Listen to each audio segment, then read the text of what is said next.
Welcome to Modern Anarchy, the podcast exploring sex, relationships, and liberation. I'm your host, Dr. Nicole. I tried to keep her quiet, but she's screaming inside of me. I tried to keep her hiding, oh, shut up. I tried to keep her quiet, but she's a wild, wild woman. On today's episode, we have Steven. Join us for another Relationship Anarchy research conversation.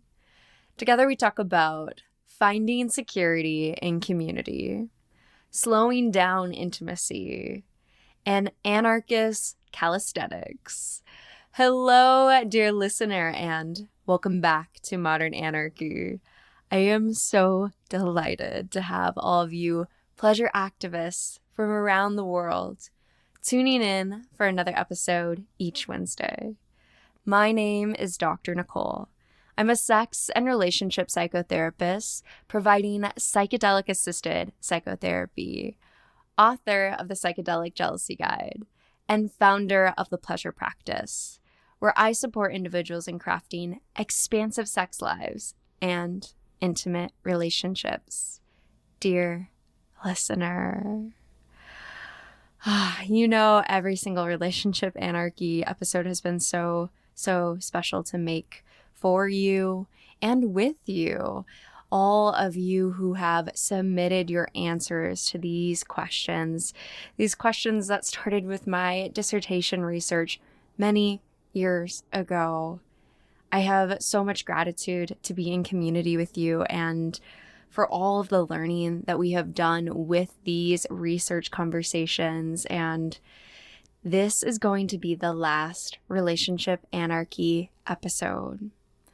It has been so meaningful to create this special series of the podcast with you for the last 2 years.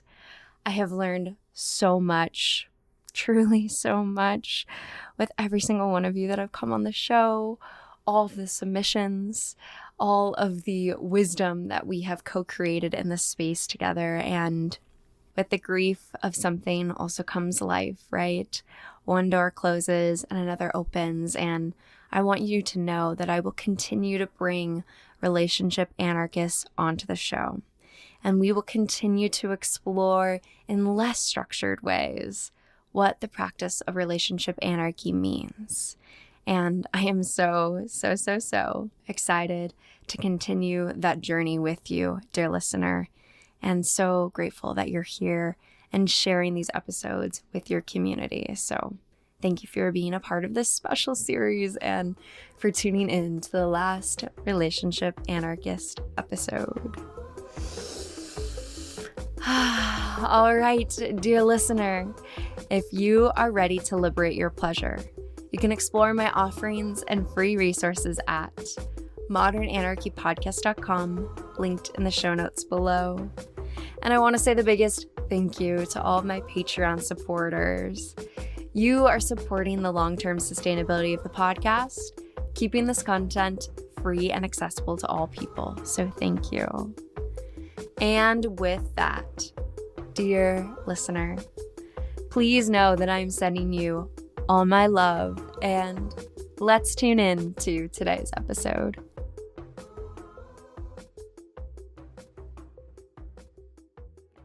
Dear listener, there's a space already waiting for you where you are invited to let go of every old script about sex and relationships and begin living a life rooted in your pleasure, empowerment, and deep alignment. I'm Dr. Nicole, and this is your invitation to the Pleasure Liberation Groups, a transformative, educational, and deeply immersive experience designed for visionary individuals like you. Together, we'll gather in community to explore desire, expand relational wisdom, and embody the lives we're here to lead. Each session is woven with practices, teachings, and the kind of connection that makes real transformation possible. And I'll be right there with you, guiding the process with an embodied curriculum that supports both personal and collective liberation. This is your invitation into the next chapter of your erotic evolution. Say yes to your pleasure and visit modernanarchypodcast.com/pleasure practice to apply.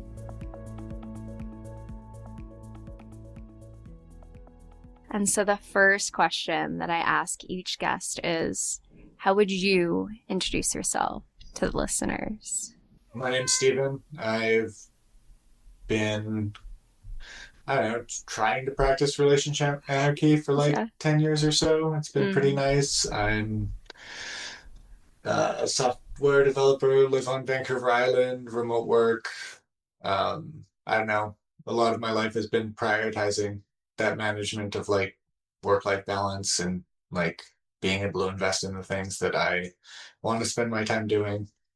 And I'm feeling pretty good about where I'm at right now. I'm enjoying life.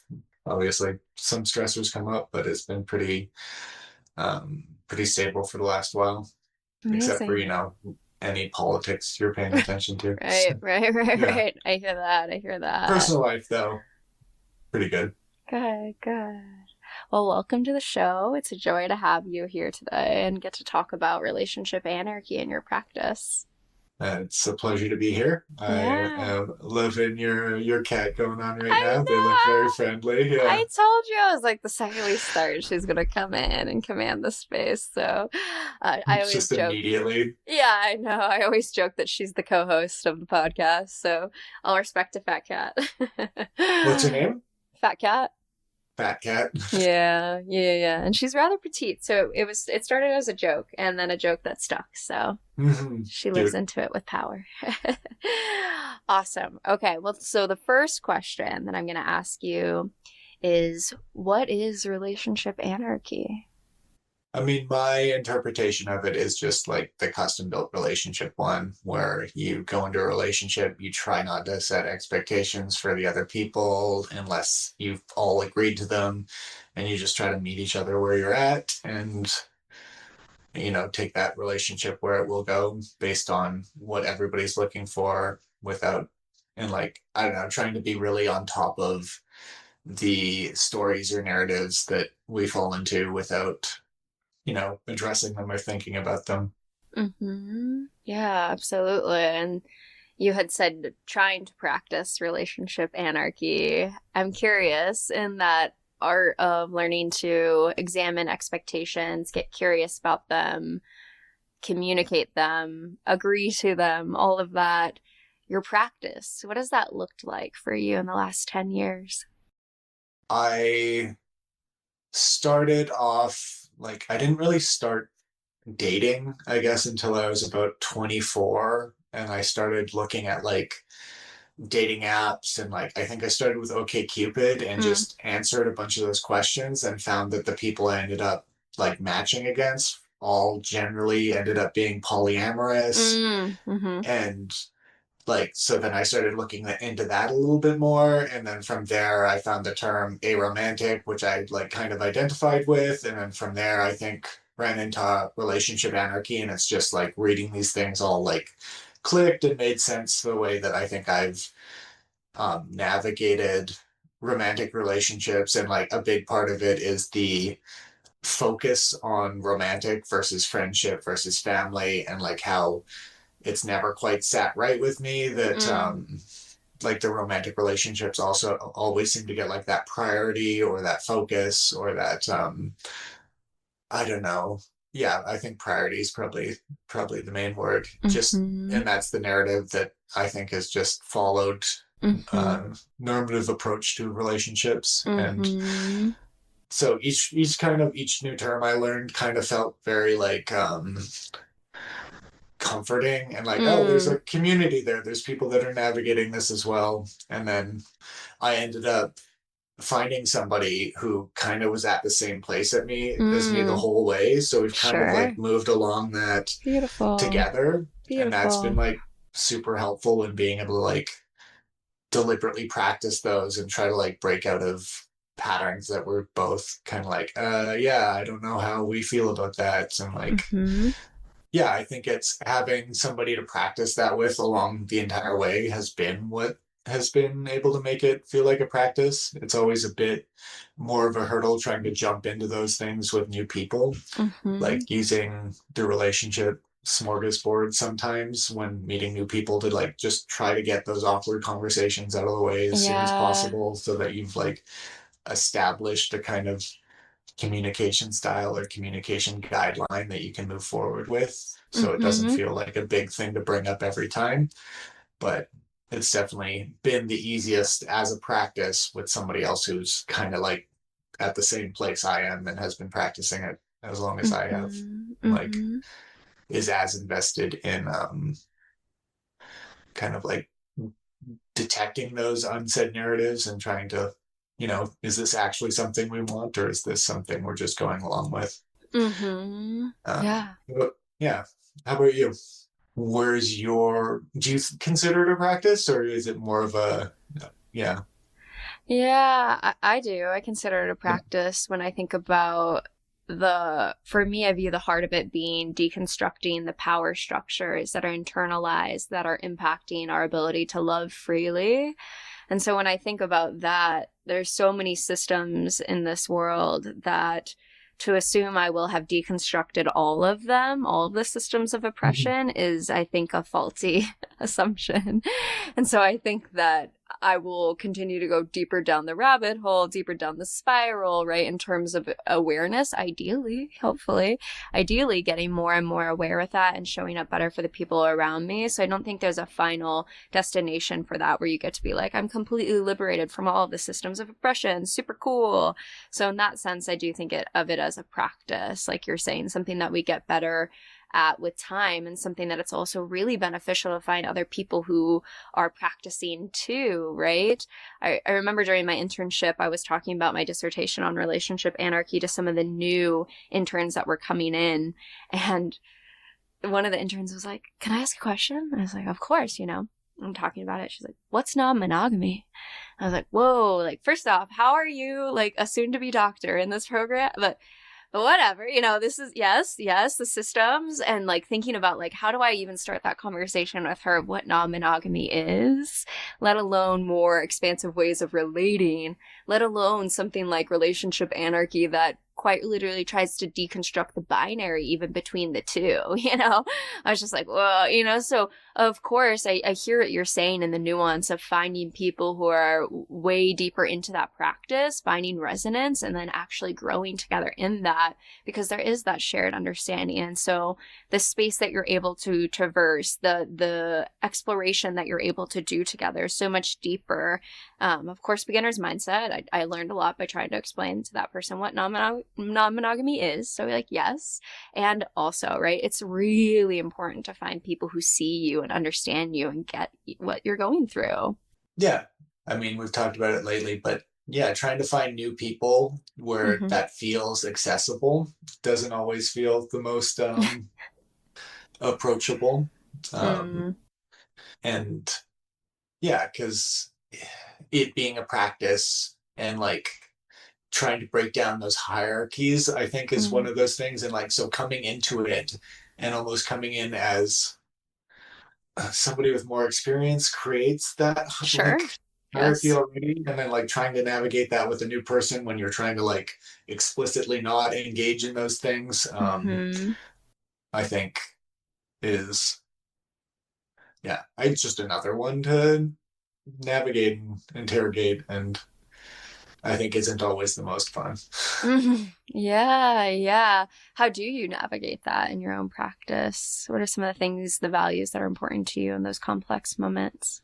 I think it's one that, I don't have the best, maybe structured approach with, but it's, yeah, trying very much not to be like, this is the way you do this. Just like offering tools and kind of putting the other person in a position where they're choosing them without trying to like guide the whole process and then set yourself as that person that's like, I'm in charge of how this is going, because that's like the opposite of what I'm looking for. Yeah. And when you sit back and really think about revolution in the first place and wanting to have more people adopt a way of expansive relating, the reality is that if you come at them and tell them what to do in the first place, like no one wants that, you Yeah. know, no one likes that. That's not helpful. And the psychedelic space that I work in often gets very vitriolic about that. Like, everybody should do psychedelics, right? The non-monogamy space can be like that too. Everybody should be doing this, you know, and the relationship anarchist too can fall into that, which almost feels so antithetical to the practice, right? Of removing power structures, as you're saying, and Yeah. allowing each individual to really craft their own life and what is resonant with them. So I appreciate the nuance of what you're sharing in terms of saying, you know, like, hey, this is what I do. I'm not going to tell you what to do with your life. Like, this is what I do. These are some things I've experienced. And then keeping the relationship mutually empowering, which means trusting that that other person is the expert on their life, right? Especially as a therapist, that's something I'm always thinking about too, with the power dynamic of that, right? Is like, I have all this training, but like, I'm not the expert on that life. I can Yeah. give things, but they're the expert. And so I think about that same sort of perspective when we meet people who are new to the practice. So like this delicate balance of acknowledging the wisdom that you do have in 10 years, and then also the wisdom of that new beginner, that beginner's mindset who's just seeing it all too. Yeah. Mm-hmm. And the navigating the, if it is something they're interested in, and using you as a resource is almost like I don't know, again, you're put in a position where you're like biasing their learning, their process of like coming into it. And it's, yeah, I don't know, not wanting it to be like, this is how I take all of this and this is how I processed it and here's what I came up with. And Mm-hmm. yeah, and then putting them in like, this is the right way to do it, as opposed to, I guess, having that space to watch them learn without really influencing Mm-hmm. it super heavily, I think is Yeah. not, yeah, I don't know, something that's hard to navigate. And I don't really have an answer for it, Mm-hmm. for the like, yeah, when you're talking about not trying to engage that power dynamic to the same level while still being a resource, while wanting somebody to practice those practices with is, yeah. Mm-hmm. Mm-hmm. Yeah. When I was in my first experience of NRE, there was no one that could have told me I was in that because I'm wickedly stubborn. You know, I was like, no, I'm not. I'm grounded. Don't know. I'm grounded. You know what I mean? And so it's hard because I did have community members who I think were trying to say like, hey, like just check in, you know. But it's hard when you're in it, you know, and the ego, the ways that we always want control, and it's hard to take that feedback. And so, at least for me, I found a lot of resonance in outside of a therapeutic container, like, hey, this is just my life, you know, I trust you to live yours. And then when I am in a therapeutic container, trusting that that person knows what they want to do and asking the questions that help them elicit that, right? So rather than saying I think if I could go back to my previous self and my community in NRE, it would be really effective rather than saying, hey, Nicole, you're in NRE, you're really fucking this up. It would be like, hey, like, what does NRE feel like to you? Have you Right. noticed, like, what are some of your own warning signs for yourself? And, like, the curiosity of someone asking me that, and then I would probably slowly start to process it on my own, which is much more of what the ego likes, you know what I mean? Of like, I got to this answer by myself, you know? So that's kind of the nuance of how I handle that. Yeah, that makes sense. Mm-hmm. And so for you, you were talking a little bit about how you practice relationship anarchy. And the next question is very much so that. And so you talked about the ways in which platonic relationships are just as valuable as sexual and romantic relationships, deconstructing the relationship escalator. You talked a little bit about the smorgasbord and getting to design your own relationships. How else do you practice relationship anarchy? I mean, kind of similar to what you said earlier about like interrogating the way that like power structures show up in the relationship, interrogating ways that I mean, I guess there's probably a lot of emotional navigation in there too, and trying to navigate the feelings that arise around things compared to the maybe outcomes or the values that I'm trying to live into. Mm-hmm. So like when I think about having a relationship with somebody and like valuing the autonomy and the ability to live the life that they want to live, and thinking about how sometimes when I'm interacting in relationships, is it coming from a place where I'm trying to support this person to live the life they want to live in the best way they want to live it, or how much of it is like attachment stuff, trying to be like, I need them to be this for me, or I'm looking for this from them, and if they're not offering that to me, is that a problem for me, or is this, or if that's not something they want to offer, how is that sitting with me, such that, because yeah, I mean, I'm not looking to practice relationships in a way that is making somebody compromise the life they want to live to satisfy what I'm looking for. And Mm-hmm. like, yeah, ideally everything's mutual, but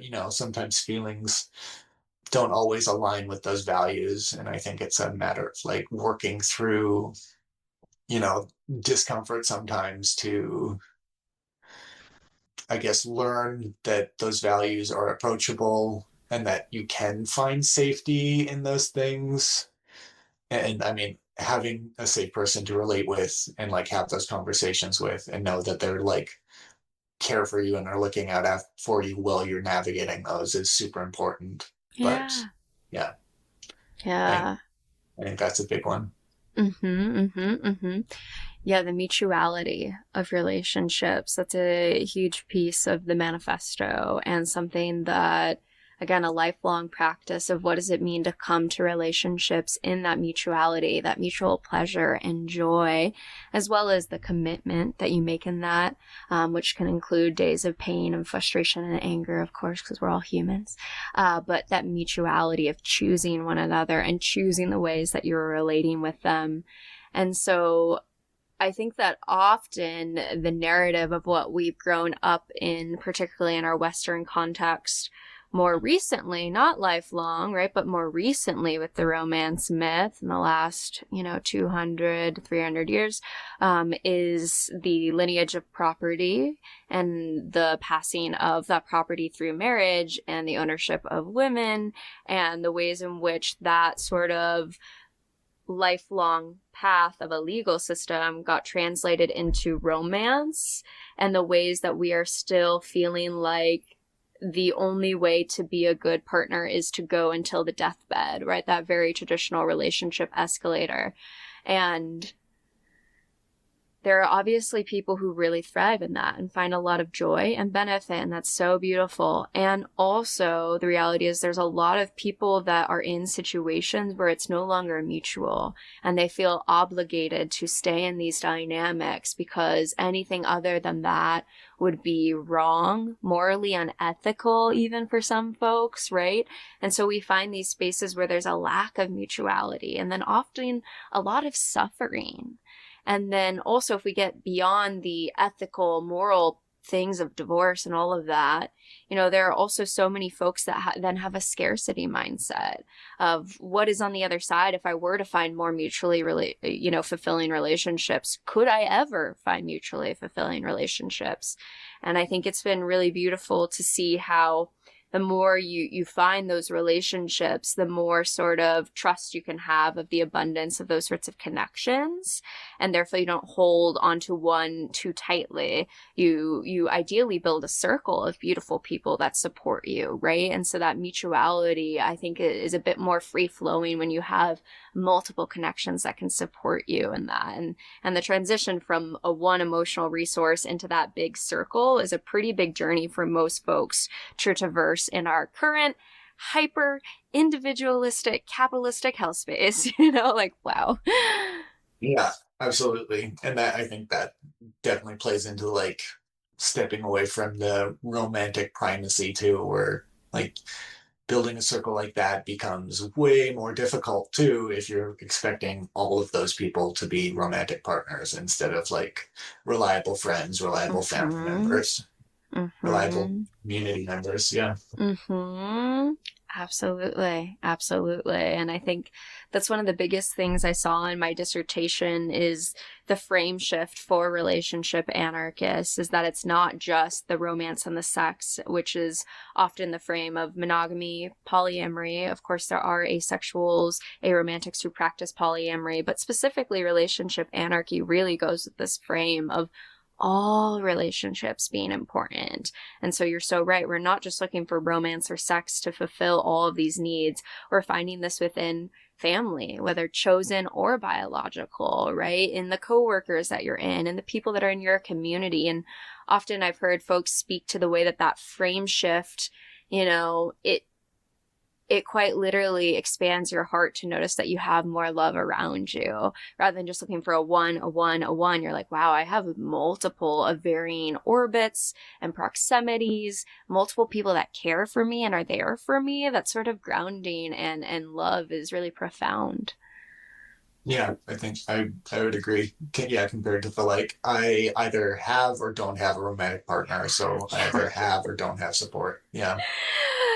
Yeah, the paradigm of I'm single really hurts me every time I hear it. I hear where that person is at, and also it's just the reality is that the narratives we tell about ourselves create our life, And so when you Yeah. say I'm single, I'm single, I'm single, right? I don't have someone who's supporting me. That impacts the way you live that life and feel that, right? Versus, wow, I'm supported with so many different people. And even if you don't have a quote unquote romantic or sexual relationship, I have this full community.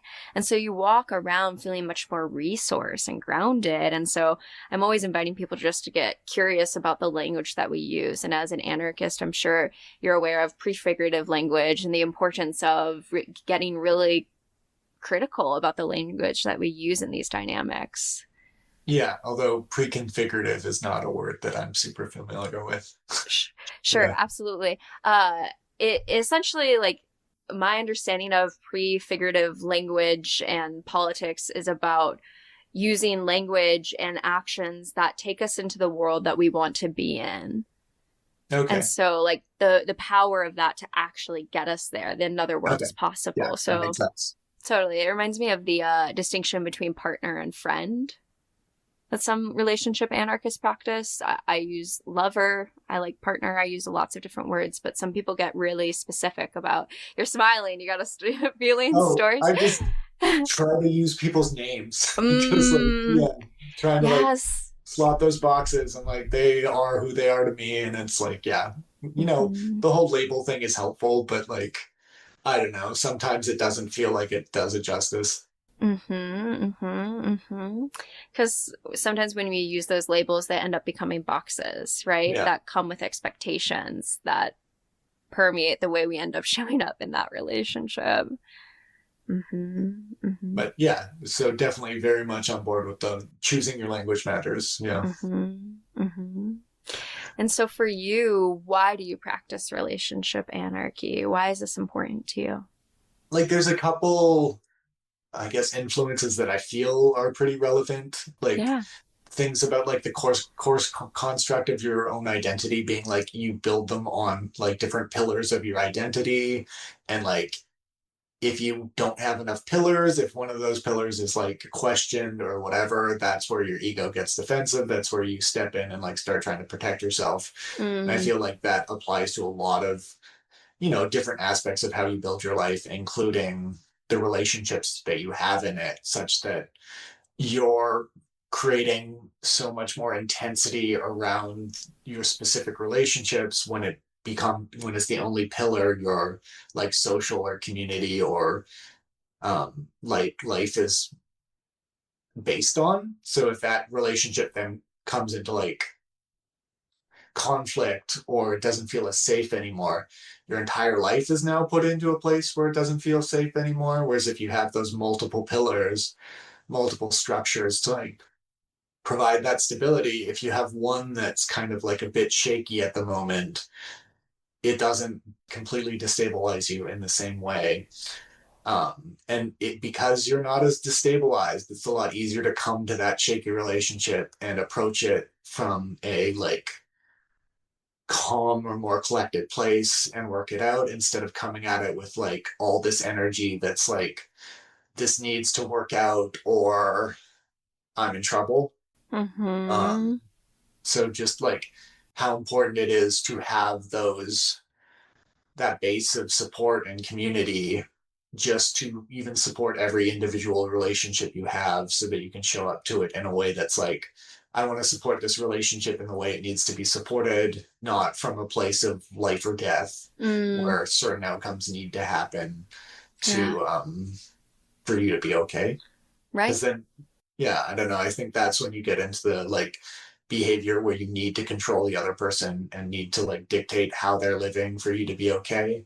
And that's like Mm-hmm. the antithesis of what I'm trying. When you're trying to like relate authentically with people, you want to relate with who they are and not who they are to meet you. Right. Right. Absolutely. Ideally, right? Ideally, Yeah. the highest forms of love, right? To support that other person in their own spiritual individuation journey, right? And to come together in that rather than controlling is huge. And so, what I'm hearing you say is the importance of having multiple pillars, multiple people in your circle. I always talk about connection as a fundamental human resource and need, right? Food, water, love. We Yeah. are social beings. You cannot go through this life alone. Even in the most remote places, there are still people in that person's life, connections to nature, animals, right? We're relational beings. And so we need emotional support. And as we were talking about, in this hyper individualistic capitalistic world where so much of us are quite literally working jobs that keep us in the machine and not learning emotional skills and relational skills, then we only end up having quote unquote one romantic partner in this paradigm, right? And then that becomes our whole source of our identity, because that's the one space that we can be authentic. We can be loved. We can be seen. We can be vulnerable, all of that. And so it is devastating to folks when that relationship ruptures. It is whole world catastrophe because we're taking away food, water, love, right? And Mhm. so I hear you in the importance of building more pillars, building more circles, more people, so that way the resources of love can flow into you, and that way you have more resilience to withstand the inevitability of change. These people we love could disappear. They could, by that mean, die. And that's a real reality that we live with every day. And so the more resources that you have, the more grounded and resilient you can be. And I think that if we're thinking about it as a resource, right? I've used this metaphor before, if you have one river of water and someone says, will you share that one partner you have? And that's your only river in a dry desert of patriarchy and capitalism? Fuck no, am I going to share that river? I need all of that for myself. I'm not getting enough outside of this river source, right? Versus having multiple and someone says, can I have some of that, right? Not that we ever own, but again, in the paradigms, we feel that way. And so when you have multiple, it's less of a threat to your nervous system needs of support. And so that transition into more pillars, into more community, I find to be the most important part of the practice, and to relieve a lot of suffering in that transition. Yeah, I think in, I guess, like anarchist spaces, or just like, I think maybe leftist spaces too, it like the conversation becomes a lot about like how structures influence behavior. And when you're thinking about like how to structure your life or your relationships to influence the behaviors that you have in those relationships. So like yeah, trying to like set up relationships and safety and how you navigate life in such a way that the structure that you've tried to structure your lifestyle in pushes you towards decisions that you want to be making, Mm-hmm. instead of every day having to make that decision to not do something, or do something that's against your values, and having to make that decision over and over again, Mm-hmm. instead of that being set up to be the default decision. And I Mm-hmm. think when thinking about like structures of like monogamy and marriage and stuff, those ones are like, they don't have to be complicated or necessarily oppressive, but like the structure is. So if you're not making that decision to not be oppressive around it, like every day, you're just going to fall back into that pattern where you're not necessarily, you might be like fighting against your values or fighting to live up to your values every day instead of trying to like Mm-hmm. structure your lifestyle and um, which I mean is obviously limited given we live in a capitalist patriarchy hellscape. But I guess relationship anarchy is part of the I have some amount of control over my personal relational landscape, even if I don't have it over the political or economic landscape. So Mm-hmm. it's kind of Mm-hmm. like the one place where we do have enough power to like change the structures that we Yeah. exist within to Yes. try and influence our own decisions and make it easier to live up to values instead of, yeah, putting ourselves in a place where you have to decide every day to live up to that value. Mm-hmm. Yeah, the personal is the political. So it's a powerful space to really enact the politics and trust in the ripples of that. Because as you were saying, so many of these systems are outside of our control. But this is a space where we do have a lot of autonomy to be able to choose to do the work. Hence practice, right? Yeah. Lifelong practice. And so taking accountability and reflecting on that. And I feel confident in saying today, at least in this current consciousness, that some things that are oppressive, at least in my view, the concept of emotional cheating. Yeah, absolutely. Yeah. Yeah, I'm like, The well. micro cheating thing. Yeah. Yeah, like I support sexual fidelity. I support that. I find the concepts of emotional cheating oppressive. The idea that you can't have any sort of emotional connection that's deep with another person. And often that paradigm, I believe, is usually in the frame of someone of a different gender or the gender that you're attracted to. And Right. saying that you can't have that feels very oppressive.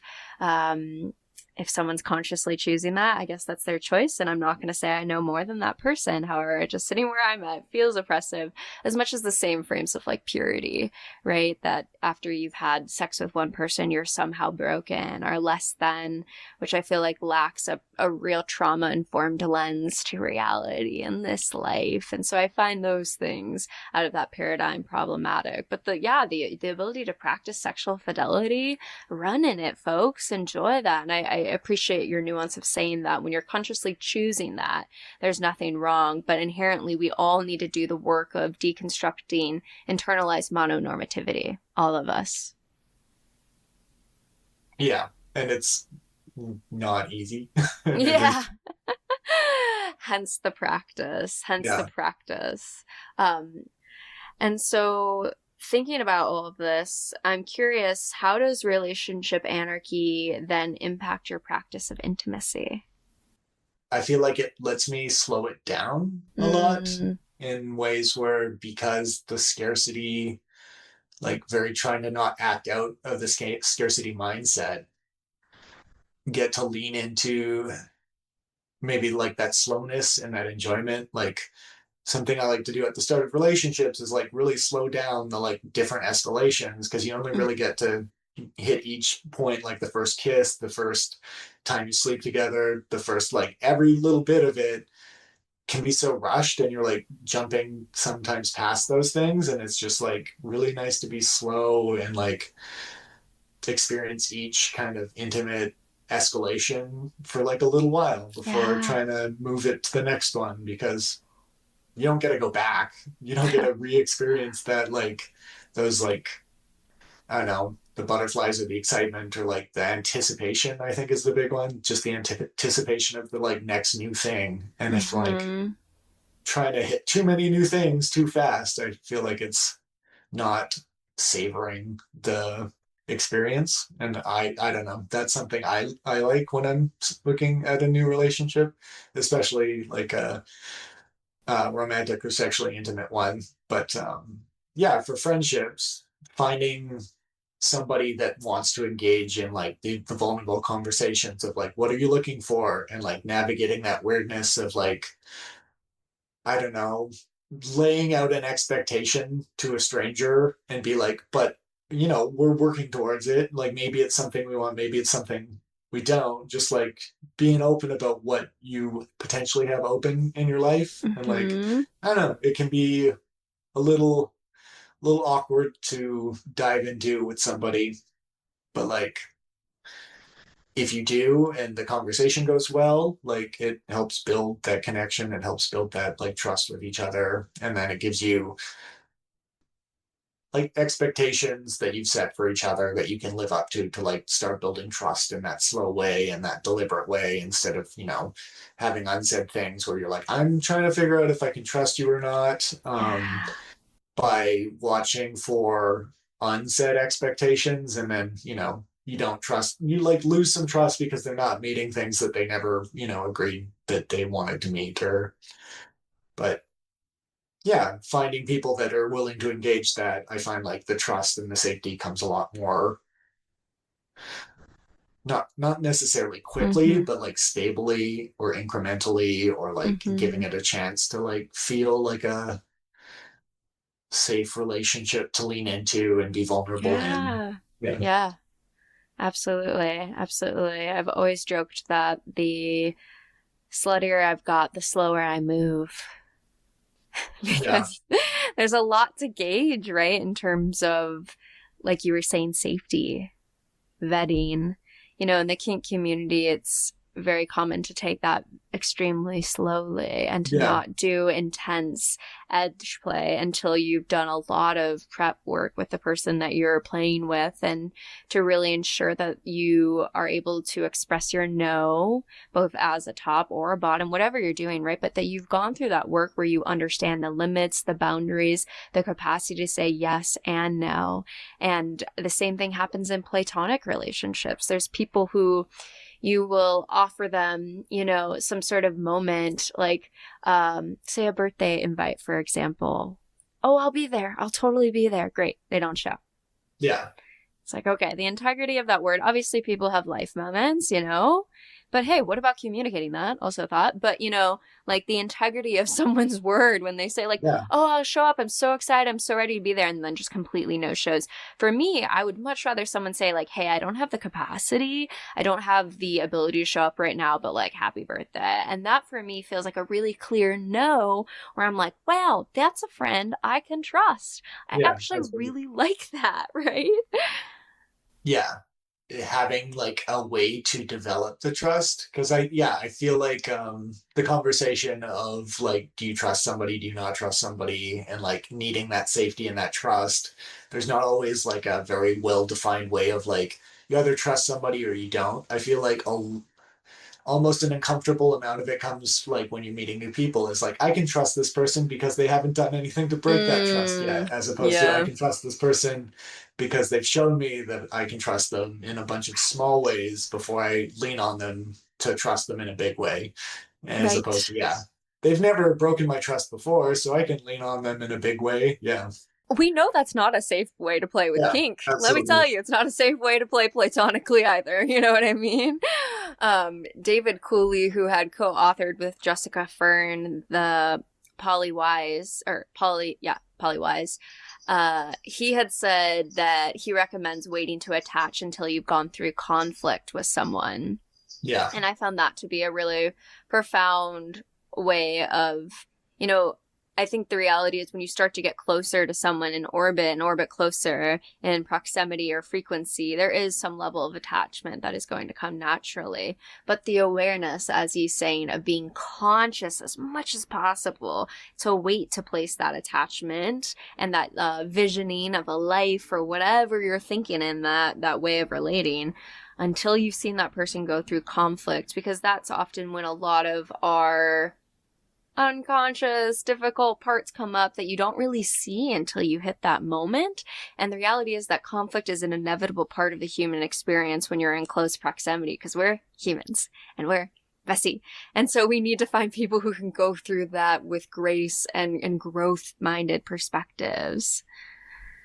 Yeah, absolutely. You say, yeah, like when you're talking about preventing yourself from attaching in a certain way. Do you have strategies for like how you approach God that to like damn. not Yeah. build that attachment when Yeah. you're with somebody? Yeah, I started it off with saying when I was in NRE, no one could have told me, right? Yeah. Uh, um, yeah, looking back, I think some things that come to mind are slowing it down as much as possible, because you know that when you get that really exciting connection, whatever it is, whatever type, you see them one day and you're like, I want to see them tomorrow. I want to see them tomorrow. I want to again, right? So trying to slow that down as much as possible so that way there can be time for your body and your nervous system to ease. And then also doing the more mindfulness work of when you get excited, you know, gosh, I remember making out with this beautiful human in the winter, and I was like, wow, summer's gonna be so great. We're gonna be on the beach together. It's gonna be so exciting. And that was a moment for myself of like, I just love summertime. I'm a summer baby, and my birthday's in August, you know, so it's all there. But why is my brain already going to some future moment 3 months, you know, down the line, you know, Right. 5 months down the line, 6 months down the line, because it was winter. And that's a moment where I think we can get critical about like, what are we envisioning? So I don't want to take away the joy of connection, right? Where you're like, wow, we could do so much. We could do so much, but having that level of critical awareness as much as we should with all desires, right? Because all of our cravings are impacted by the system. So we got to be critical about those. So honoring them and that critical reflection. I don't want to take the joy of romance, the joy of connection, but just reflect, how far are you envisioning out? And then I think the tricky thing about that is depending on what frame you come from, that can be harder to do, because when I came from purity culture, having sex meant that I was going to have the rest of my life with that person. So it's been so much unlearning of like, oh, I'm crossing into romantic space. Got it. This is forever, right? Right? Yeah. No? Oh, got it. So like I came from that frame, so there's so much more to watch how fast I go. So kind of like check in with yourself. What are the scripts, the narratives? How far do you go? And then trust yourself. Like you were saying, the pillars. Make sure you keep leaning into those pillars. Ask them. Do I seem different? You know, like, do I seem grounded? You know? And then learning how to trust that, I think, is Yeah. like, because yeah, you can like, it's pretty easy to like reach out and be like, solicit that information from people you trust. Mm-hmm. It's a whole different thing to be like, okay, actually putting what they tell you into act, where it's like, yeah, you need to slow down, and it's like, okay, but I don't feel like I need to slow Yeah. down, but Don't like, tell me what to do. that's why I asked you. So like, and actually listening to them, I think is like, yeah, much more difficult than asking them, hey, do I seem different? Am I like maybe going into this a little bit too hard? Yeah. Yeah, and sometimes you got to go on that bender to learn the lesson. You know what I mean? If we think about connections, they're not just drugs in the brain, of course, but it does produce a unique neurochemical cocktail in the brain. And so if you think about drugs, right, there are often some people who try that and then get really attracted to going and going and going, and then often hit a point where they drop and hit a wall and say, wow, I need to find a more stable relationship with this. And so for some people, that is going to be their practice, like myself, right, of going through deep NRE, being completely shattered, and then going, wow, I wish I was a bit more conscious of that, and now I can be moving forward. Yeah. Lessons learned on the journey, right? And do you have like, when you talk about trying to move slow, do you have any like maybe structures you put, or do you just feel it out depending on the relationship? Like, yeah, I feel like at this point, I'm really interested in starting with a friendship. yeah. Yep. Can you show up consistently? Can you communicate? You know, are you going to show up for the hangout we planned? Are you going to be there for support if something comes up, right? Those sorts of basic things. Can you play? Can you play? Can you play in our friendship? And should those things be aligned, slowly crossing into that space? And especially with where I'm at now, so much of my interactions are deeply webbed in community, and so it's not like I'm finding very like random intermixes of new novel people. It's like a pretty established community, like we share community spaces, right, like a rock climbing gym or therapist circles or psychedelic communities. And so the amount of layers and webs that has, I'm going to be in those spaces for a long time. Right. I'm Yeah. going so slow. I'm not interested in any levels of chaos because I'm going to have to sit there if that shit blows up. You know what I mean? Like, Right. there is no out of this. So I've got lots of time to take that one slowly, you know? Mm. Yeah. Mm-hmm. And I think part of the hierarchy conversation is the reality that there is going to be that stratification of connections that we're close to, right? In this planet of 8 billion people, I'm not going to be close to every single one of them. There is going to be a stratification of, because of the limitness of my humanness and time and energy, of who's closer and who knows me more and all of that sort of stuff.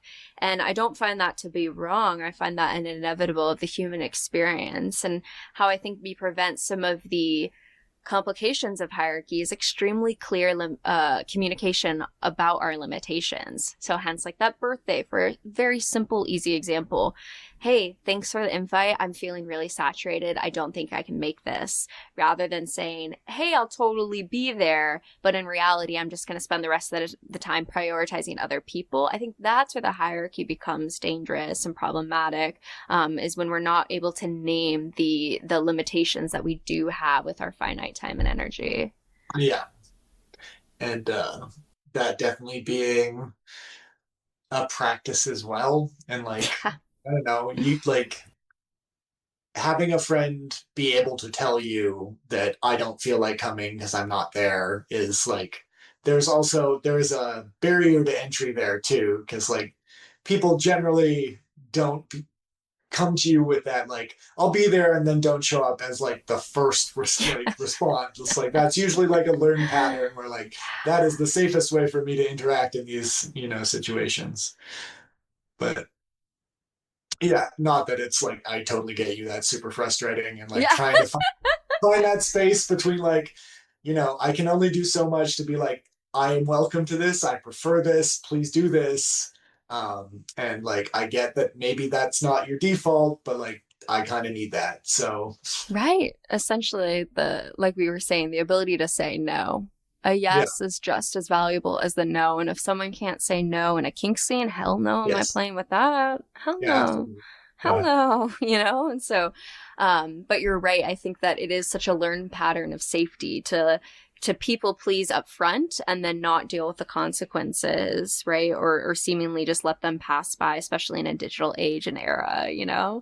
the whole ask forgiveness, not permission thing applies to saying no sometimes too. I guess. Yeah. Yeah. Yeah, absolutely. Well, we're hitting on some of the difficulties, but I'm curious for you, what are the difficulties you've experienced with relationship anarchy? I mean, it's still mismatches in expectations no matter which way. Like, you can try to be as clear about them as possible. And, like, I think it's especially when, like, navigating the things like telling people that this is where you stand and this is how act, behave, like, try to be consistent to those things.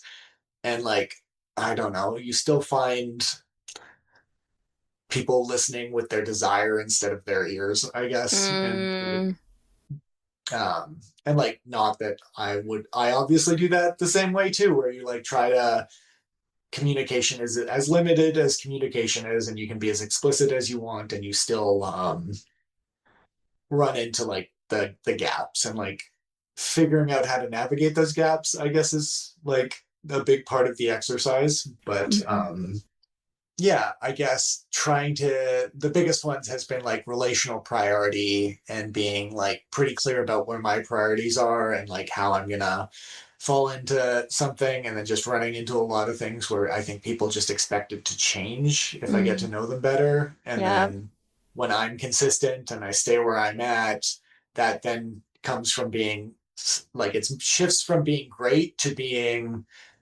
oh, I care about you more than you care about me, and like hit Mm, that a couple times. yeah, yeah, But yeah. it just doesn't feel like maybe as explicit as the communication is, it's not necessarily being received. And I think because relationship anarchy is trying to break out of those boxes, it's yeah, I guess probably the difference between like embodying knowledge and like technically understanding it or intellectually understanding it, where it's Mm-hmm. like, I understand you're saying these things, but I don't like recognize what it means with my body, where it's Yeah. just like, yeah. Yeah.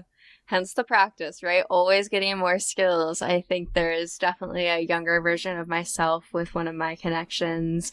And he had expressed, I really practice relationship anarchy, and I have a deep community of folks that I love and I'm connected to, and seeing each other once a week is really what fits within my world of possibilities and connection. Love clear communication. Great. Wow.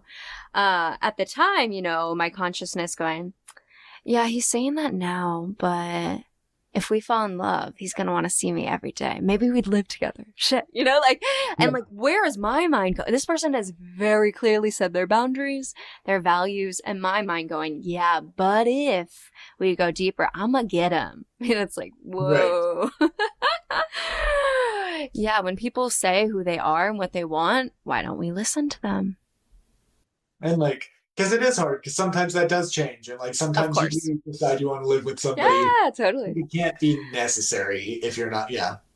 Yeah. The thought, I guess, of coercion there, or like presuming that I'm going to change them, right? I think that's Yeah. the nuance of if you and the person that you're relating with change together and reach that space, that's very different than thinking I will change them or time will change them.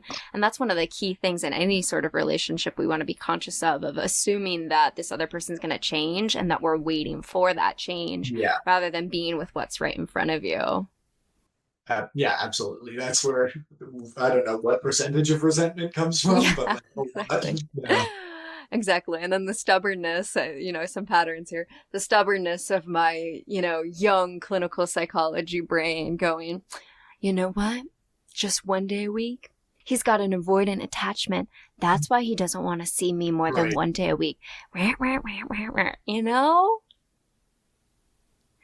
Which, Yeah. if I can speak to my younger self, it's like, and I probably wouldn't have listened, but hey, Nicole, the internalization of all of the romance myth, the relationship escalator, and the field of clinical psychology are creating a paradigm where you think health is this escalator and anything outside of that is quite literally pathology, which is what the school of thought that you're being trained in. So like, I acknowledge where you're coming from, and another world is possible of much more expansive ways of relating in a circle with multiple pillars. Yeah.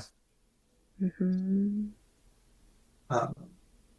Other ways that it might be hard is, I guess, like when you talk about the slowing down, I often find I'm on the side of wanting things slower than Mm, a lot of people that I navigate things with. And then, yeah, I guess probably similarly comes into that coercion thing where it's like clear about it and then always having to be the one that again is like, no, like, no, like I'm looking for slowness and being like, even if they agree with it, always being put in that position of having to like reinforce that slowness instead of like being able to come at it together, I yeah, think.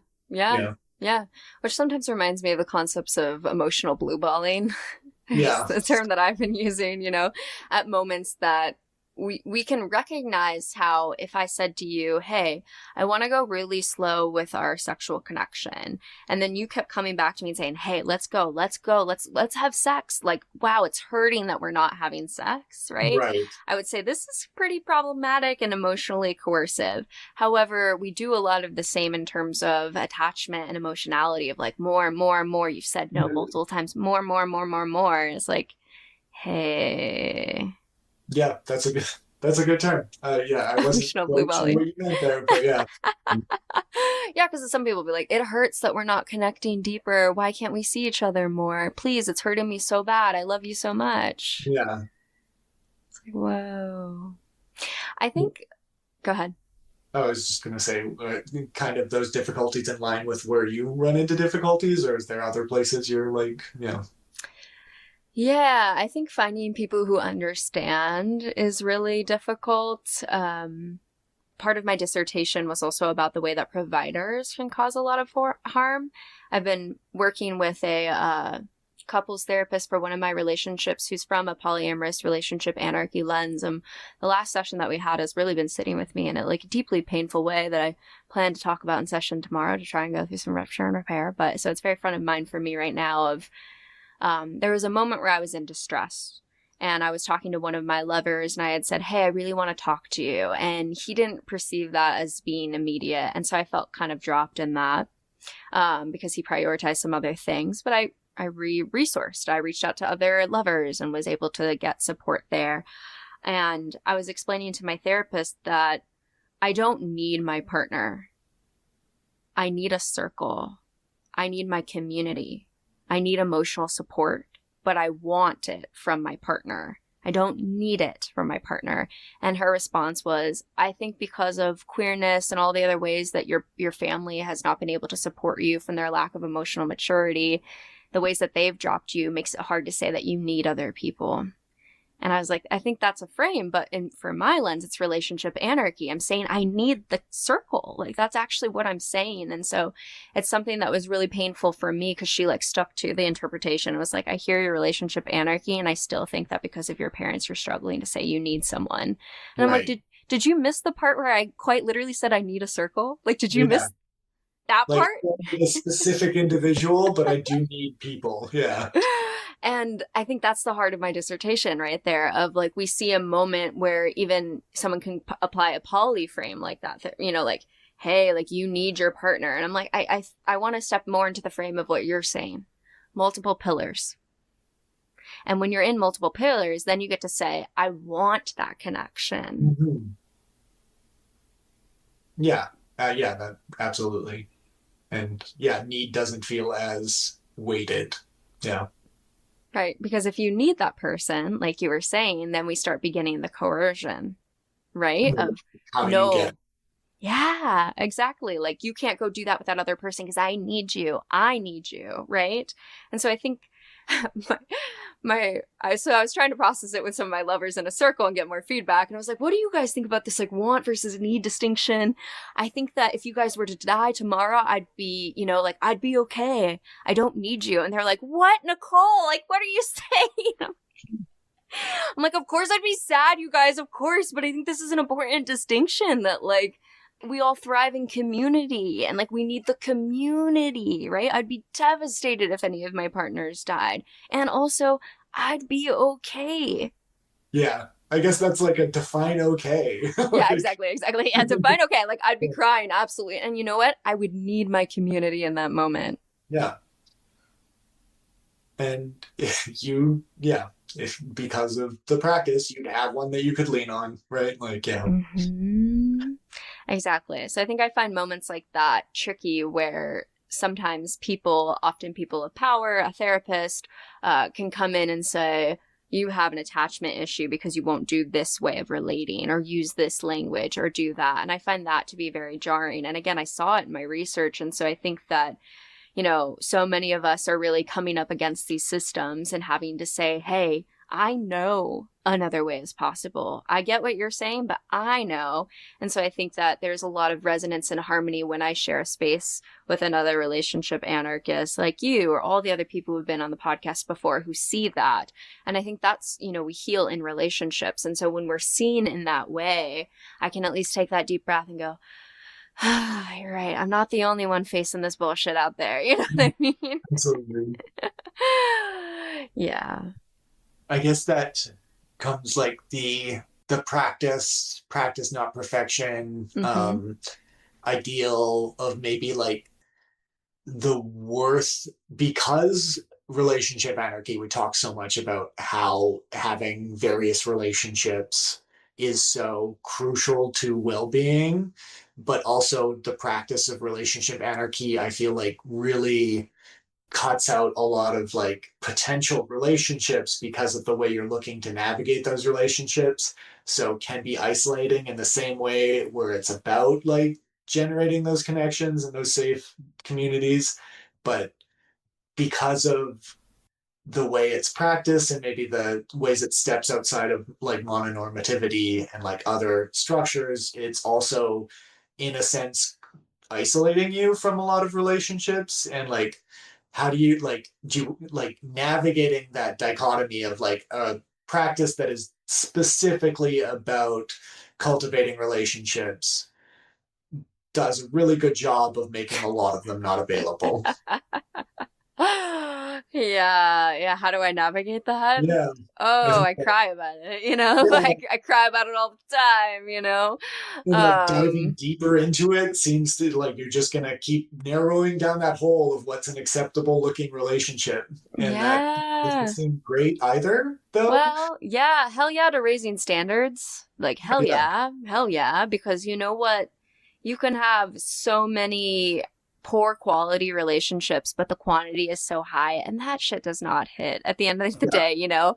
You get all those people who will, yeah, it just, we thrive off of quality rather than quantity. And so I would rather have a couple of really deep people who get it than a whole collective, right? And so, um, the deeper you go into the practice of relationship anarchy, there might, at least for myself, there is this space of acknowledging how deep the systems have impacted all of us, and through that some humility and at times lowering of expectations of the ways I can reach intimacy with these certain types of people. So I have some friends who are deeply monogamous and have not explored any critical exploration of any other way of being, right? And so that is their way of existence. And what I acknowledge is that these are not the people I can necessarily come to say, hey, I'm having this conflict with my metamor about this and that of this agreement, all of this, because often what happens is their reaction is, wow, I could never do that. And I'm like, okay, that's not really the what I need. But you know what I can do? I can have a great camping weekend with them where we play at the beach. We can go to see a show together. We can laugh and watch a movie together. And so the types of intimacy I can get are still really fulfilling, but there are these areas where it is lacking. But I kind of acknowledge those expectations. And I think very similar with my family being Mormon and conservative, right? It's like lowering expectations and finding ways that feel mutually desirable to meet together, knowing that they're not going to meet me in these areas. And I think for a long time, I was thinking that it's a sign of weakness if I don't come forward with all of my identities all the time. Like politically, how could I be so weak to not be out there all the time with what I do? And I think there's also a real reality that when you are going through these systems, it can be empowering to choose to protect yourself. So when I was at that internship site where that person didn't know what non-monogamy was, I didn't talk about my practice. Right. It's all the research I did. I didn't say I was personally doing that because I was in conservative Indiana and I didn't trust that that would go over well with my professional development in that space. And that's not a lack of empowerment. The empowerment was the choice to keep that to myself and bring it into other spaces. But I could share a lunch with those people and find intimacy. So I think for me, it's about the politics of seeing where someone's at, adapting my expectations, and knowing that the revolution is going to happen collectively. And so there's still ways I can relate to that person, and not create such a hard othering where I'm not communicating with people who don't resonate, you know? Yeah. What do you do? Because that's a personal individuation journey there for yourself. What do you do? Yeah. I mean, similarly, like I think it's, yeah, the depth of the relationship is, I think, and like finding people where that depth feels safe from a place where, like, because of the hierarchical nature of like maybe experience or whatever, it feels somewhat equal. Like, obviously, it's never going to be perfectly, but Right. like having both people trying to like get it there, I think is more what I'm navigating. Like, yeah, having friends that don't practice it in the same way, I think is, I mean, that's, we live in the world where that's the, like, yeah. And I wouldn't want to give up those friends. Like, but in terms of, yeah, like the depth and the communication and the vulnerability and the understanding and the like meeting, that is definitely the few high quality, like feel seen and try to offer that to them as well, I think is Yeah. more the style of relationship that I'm, yeah, referencing when you're like, when you try digging deeper and deeper and deeper and your understanding kind of shifts and shifts and shifts. Yeah. And I think this applies to a lot of like not just relationship anarchy, but whenever you get into like any type of like activism that calls for a certain like understanding of oppressive systems and Yeah. doing it where like you can end up so far into it that your like stance on it isolates you from other people that have a very similar but not exactly the same stance, and like whether that has value anymore, like whether that increased understanding and differentiation stops providing the value that you're trying to get from the practice, because it's now creating, I don't know, maybe like more irreparable connective Mm-hmm. differences, I guess. And like, Mm-hmm. I don't know, maybe that's where my head has been at a little bit lately, where like, because it is such a thing about creating community and tight knit community and like trying to offer and receive that kind of understanding, Mm-hmm. um, Mm-hmm. whether the intellectual, like continuous intellectualization and like need to go deeper doesn't then conflict with the practice, I guess. Yeah. Yeah, absolutely. Absolutely. Yeah. I think about there's a lot of psychology identity models that speak exactly to what you're talking about, where, there's if especially minority identity models where there's the majority culture, you step into the minority, and then you have this immense period where you excommunicate anybody that doesn't share the same identity as you, often for identity formation and protection, right? Where you're like, I cannot communicate with anybody that doesn't do this, because you're having to deal with so much backlash from the majority identity anyways.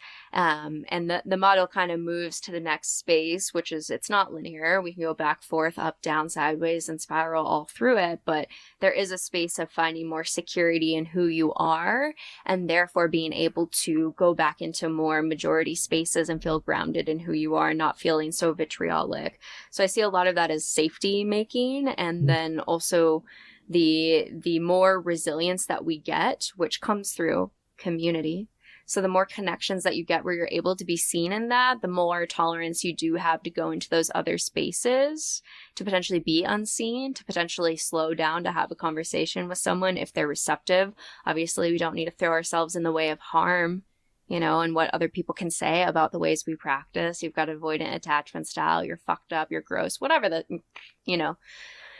so we don't have to put ourselves in the way of those bullets, of course, emotionally, but there is a world where I do think we need to have, as political anarchists, an understanding of why someone would be in that space in the first place, and how the systems are all conspiring for us to not have these skills, and how the systems literally thrive off of us saying, I don't want to talk to that person, they don't get to talk to me.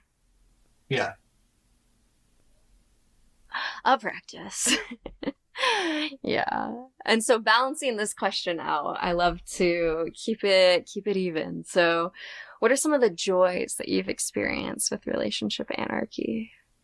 I think the biggest one is just being like having relationships where we're like being authentic is the goal, almost being put in a position where if I'm like keeping something to myself or whatever for the sake of peace or whatever, then that's going to be harmful and the other person's going to find that harmful. And Mm. like navigating from a place where like authenticity is demanded or like means that I have a structure that's forcing me to try and be authentic and try to be honest about what I'm experiencing and like feel supported in that journey from a place that's about me making it through the process in a way that's like best for me, and like being able to trust that instead of having to wonder like, is this an attempt to like get me to behave in a certain way. And it also Mm. means I can show up and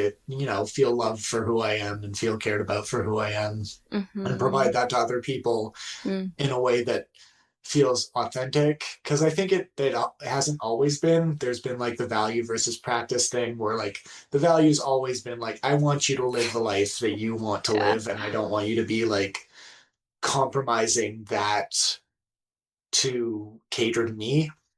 Before it's like, yeah, being catered to would be nice, but like after practicing enough, it's like seeing somebody catering to me is just, it feels wrong now, and it doesn't feel Mm-hmm. nice, and it feels like Like if it's coming from a place where like that's what they want to be doing in that moment, that's lovely. But if you know, you can kind of sense when somebody's like not really there, but they're doing it because they think they should instead Right. of because they want to. And Mm-hmm. like, I don't know, being able to trust that and feel that care, and also like having a framework for almost understanding where, yeah, like quality of relationship can be built. Like it kind of all gets mixed in together, like relationship anarchy as a practice, but it like really gets into like the navigating your own defensiveness, your own ego, your own preconceived notions of things. And it's like forcing you to, I don't know, build more resilience in yourself, both with community, but also with regulation skills and like Mm-hmm. understanding. You have to really understand what's important to you. Like it's not a lesson of like this is what should be important to you. Like I think for the first 20 years of my life, like going to school, it was just like, oh, I Yeah. got these grades in this class, which means I should go to this course in university, and I don't really want to do those things in university, so I'll do that. And just like following this path of like, this is what you're supposed to do with your life, and this is what's gonna get until, and like relationship anarchy has been a way to be like, okay, now what do I actually want? Yeah. I have to be able to name that. I can't just be like, well, I'm just avoiding discomfort, or like going with the easiest thing because I don't know if, you know, what I want is accessible. It's like a practice of trying to make what I want accessible and like leaning into it. Mm-hmm. Mm-hmm. Yeah, just the like the friendships where I really lean more into that, the narrative of like support and like trying to be them, are like my favorite relationships, or like Mm-hmm. favorite's probably not the best word, but like the ones where I feel the most seen and feel comfortable planning around, Mm-hmm. and like structuring life a little bit around, making those relationships easier to access and easier to lean into. Yeah. Mm-hmm. Mm-hmm. Yeah. I really appreciate your mention of values as something that's really important here, and the ways that they shifted over time. Where now, if someone's being inauthentic and maybe people pleasing or acquiescing to shoulds, it feels incongruent with your values in a way that almost feels like nails on a chalkboard, or something that you can feel in your body as this doesn't feel right. And I can definitely resonate with moments of wanting to support my lover's autonomy and them like saying they want to go do something. And I am just like shaking, and being like, like my values say I want to support you in this freedom. And I'm also having this reaction, but my values, like I'm working from values. Yeah. And so like, I'll usually say like, can we co-regulate together? Can you help my body with me? Like I need some breath. I need some snuggling. I need some affirmations. I need this. And I'm also going to provide it for myself because I'm not a damsel in distress, right? Yes. And interdependence. And so, in those moments, it's so important to see the power of that we are not just animals, and that we don't just go with our first response, and that we are able to have that reaction and then choose how we want to show up based on our values. And as we've spoken to, unlearning systems of oppression is not comfortable.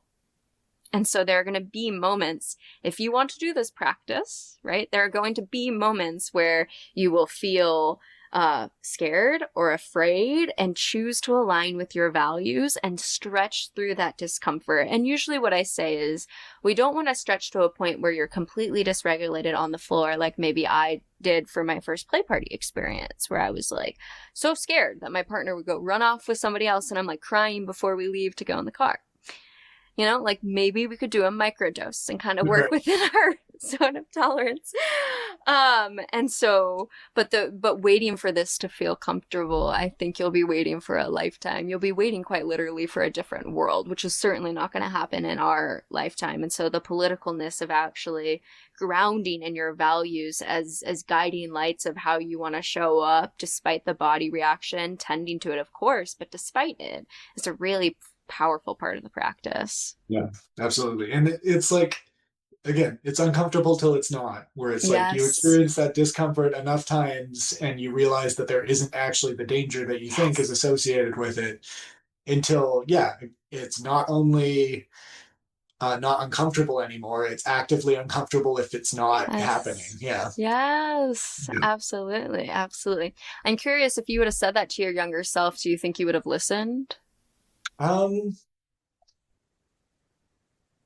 no, I feel like that's a lesson that everybody needs to learn.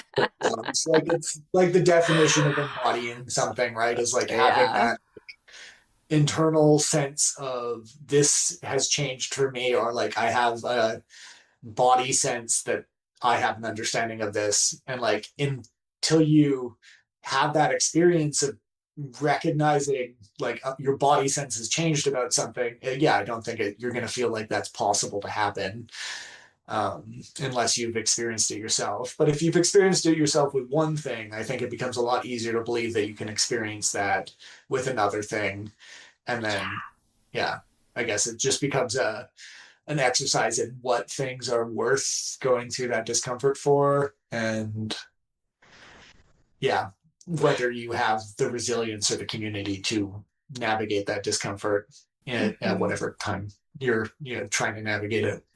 Yeah, I really appreciate that you had said it's an embodied experience, right? One of safety that you get through essentially exposure therapy, right? Exposure to the stimulus, all of the fears of fear, blah, blah, blah. And you realize there's still safety there, right? And so over time, finding more exposure and ability to withhold that, watch the narratives that start and stay grounded. And that's something you have to go through. And like you said, if you've done that in one area, it often translates. And so in my research, there was often people who were queer, right? That's a moment where you have to be able to withstand a lot of tolerance of internalized normativity.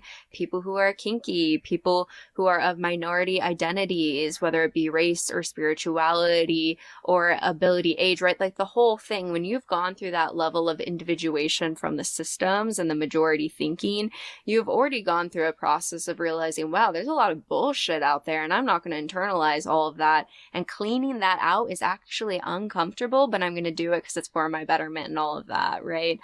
There's a lot of listeners on the podcast who like me, who have come from purity culture, from fundamental Christianity. People talk about that, right? Once you've deconstructed that whole worldview, you go, what else? Yeah, what else Right? is there? The tooth Yeah, fairy isn't absolutely. real. Santa Claus, the Easter Bunny too. You know, you get a little numb to that reality. Sorry if I burned anyone's dreams of the Santa Claus today on the podcast, you know. Kids are listening. Yeah, I know, right? Oh no. And so the next question is, what do you wish other people knew about relationship anarchy? Probably just like how comfortable it is Mm. existing in like some relationships where like it's so not necessarily well defined, because like creating space for like mystery and like whatever is like really fun, but like having such a stable structure and like even like that term of what's the polyamory term where you're like watching somebody else and like enjoying it for like the Compersion. confusion. Yeah. Yeah. Um, just like try like navigating past the sense of like dread that comes from like worrying about your needs if somebody else's are like maybe conflicting with it. I think just opens up space for a lot more joy in your life, because you're not just experiencing your own joy from a sense, you're experiencing other people's joy from a place that's Yeah. like supportive and like again, like you can feel it and it's not just a values thing, but it takes time to build that safety that like not necessarily their well-being or like them excelling is like going to be detrimental to you in some way, or like there's I think applies to like all your relationships, friendships, and otherwise, but like leaning into that ability to deliberately create safety and trust and connection in your relationships opens you up a lot more to like all the joy that all the people in your life are experiencing Yeah. instead of just your own, I guess. Yeah. Absolutely. The fruits of the labor there, truly, right? Yeah. I'm curious, is there any advice that you would share to your younger self who 10 years ago is just starting the journey? Huh. Guess while I'm thinking about that, yeah, what are your favorite parts of it? Like, what's your like, yeah, where's your joy come from? For relationship anarchy? Yeah, Um, like you were saying, every day I feel like I'm stepping into deeper pleasure, both through the walking through the, by walking through fire of jealousy and the moments where I've looked at people and said they're better than me, they're doing something I can't do, whatever that is, that doubt and self fear that came up, and to walk through the other side to reassure myself of who I am and the value that I bring to my connections. That muscle is really strong through the fire of walking through that. And also the beautiful community that I have of people who really can express their yes and say their no, and the way that that has brought such safety in my own nervous system, because I trust that the people will communicate with me, and I trust that they will be there on the days that I am sobbing because the world is the world and life is throwing something at me, and they'll also be there for the days of celebration. And that kind of resilience and groundedness and safety in who I am is something that is, like, what else is more valuable in life, at the end of the day? Like, I'm loved and I love, and that, as well as the view of the political purpose that it brings into my life, of why this is important and how much liberation. And sometimes I get really excited about how much liberation can happen. I feel way too responsible for it, which is not accurate. But I want to do so much, and then I have to sit back and like, future generations are going to take this up. I've got my chance, but future generations, I can't do it all. But that purpose that it brings when I am in community with people like you or other people who see it and see that another world is possible, and to know that even the freedom we have now of this current world is built on people who worked hard before us to get this sort of liberation. Like, I feel my place in the position of history, to know that I'm going to be a part of the freedom that future generations are going to get to live into. And I'm benefiting from the people who came before me, and that foundation and purpose, connectivity is my life force at the end of the day. yeah, yeah. That's nice. Yeah. And to love and be loved in bigger Mm-hmm. and bigger ways. Yeah. Mm-hmm. Keep stretching. Yeah, something I would tell myself 10 years ago, yeah, is probably the like that, yeah, discomfort is sometimes the point, and the sooner you start addressing it, like the sooner you'll be past it. And like just waiting on it just means that 5 years down the road, you're gonna have to deal with it then, and like figure out what your values are and then live towards them and navigate the discomfort until it's small enough that it's not stopping you from doing what you want to be doing. Yeah. Absolutely. Absolutely. Maybe the notion, I don't know where I got like that. Have you heard the term like anarchist calisthenics or whatever? Like muscle building in terms of that? Yeah, Yeah, yeah, yeah. yeah. Like break some rules so that when you need to break rules, you're comfortable breaking rules. And just Mm-hmm. like kind of applies to like the emotional thing too, where it's like if this makes you uncomfortable, but it's something you feel like you should be doing, maybe just the whole do it uncomfortable, but Yeah. start in small ways. And I guess like what is one of the small ways you can, I don't know, send friend messages to your friends telling them how much you love them, and like Yeah. don't expect anything back, just do it because you want to share that. And I guess that's like Mm-hmm. a small way to lean into that discomfort of what trying to relate authentically as like, I guess. Yeah. Yeah. Absolutely. Absolutely. I love that invitation to share more love, and it sounds like, always to remember that we have the ability to become the person we want to become. I feel like so often, especially in the field of psychology, we go, well, what's the past? What's the past? Let's look at the past. Like, what does the past say? Who am I in the past? Right. And I think that is a valuable exploration, because some of the sticky points that we get enraged about or upset about, sometimes they're valuable reasons of rage because the systems are fucked up. And other times it's hitting into tender roots of our own journeys and relational pieces, and it's hitting something.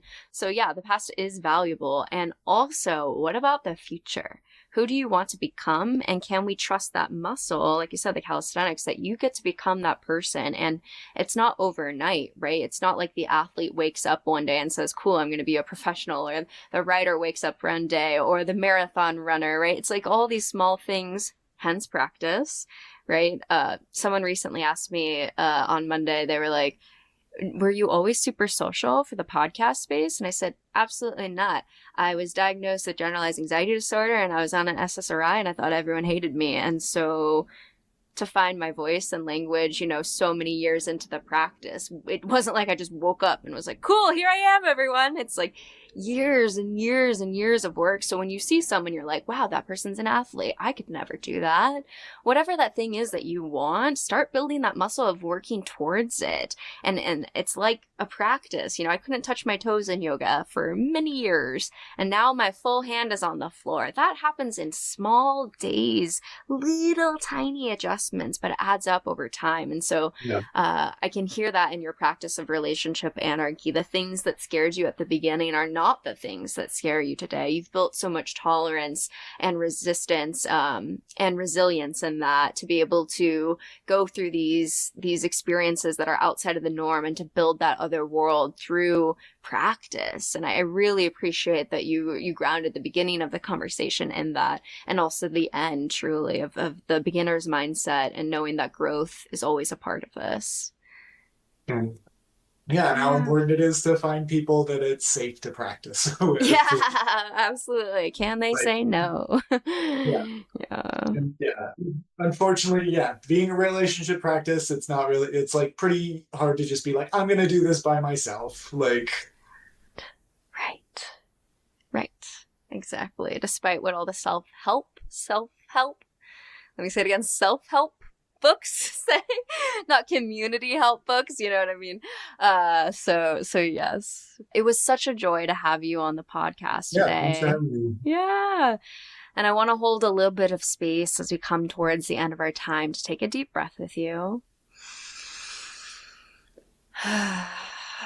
And I will check in and see if there's anything else that you want to share with the listeners.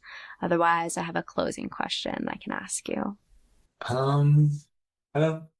don't think so. Beyond, like, I appreciate you doing the work you do, like having, something to listen to that's like, again, in line with these values that we're talking about is like super important, and like definitely has probably influenced how I approach it, and like just seeing other people's perspectives of like why they do it and how they do it just open up more and more kind of like paths of practice, or like understanding, or even interrogating like, is that why I do those things? If they've like shared some like development that they've gone through. But Absolutely. Well, thank you for that. It truly is a joy to be in this space and to learn with you, right? Learn with guests like you who come onto the show, who trust me to have these conversations, who can be vulnerable about the things that you're learning in your journey. I truly would not be the person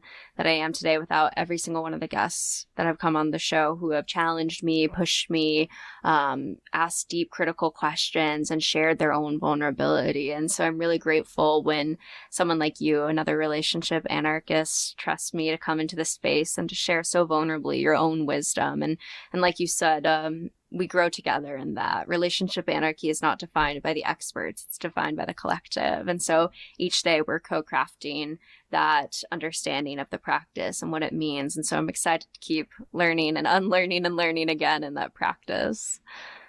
Yeah. All right. So the closing question that I have for you is, what is one thing that you wish other people knew was more normal?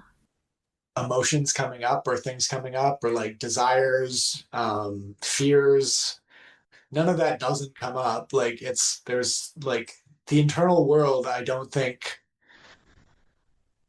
is like just a light switch change or anything. I think it's just tools and understanding and repetition for safety that is like helps it not feel as big or as scary, and like again the resilience. So I guess it's like, I don't know. I don't feel like my mind is like has completely changed through this process, or like any things don't come up, it's probably just the intensity of them and the way I respond to them.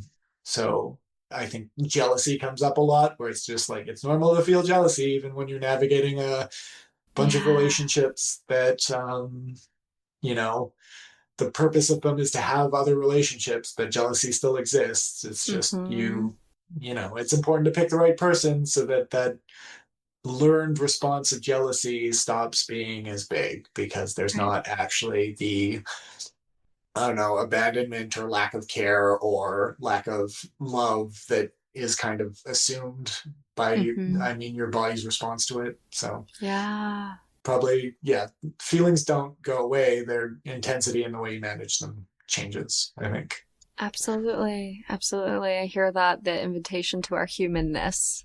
Yeah. Yeah. And I think a good pleasure practice embraces that there'll be days of confusion, pain, isolation, suffering, joy, happiness, ecstatic, feelings, all of that, because that's what it means to be human. All of those ranges are possible. And like you said, there is that muscle building.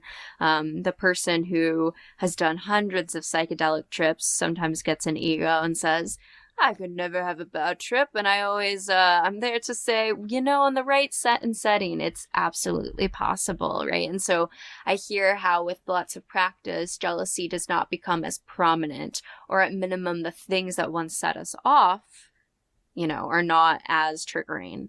However, in the right set and setting, anything is possible. Jealousy is absolutely normal to experience, like justice jealousy, when Jessica Fern talks about that with unfair treatment, which whole other podcast. What is fairness? We could get into it, right? But like, these are normal human reactions. Jealousy is not a bad word, and you are always defined not by the reaction, but the actions you take afterwards, right? So have the reaction of jealousy, and then choose how you want to show up for yourself, for your community. That's what defines you. And again, as we said, we're always capable of change. So continually remembering that in that process too.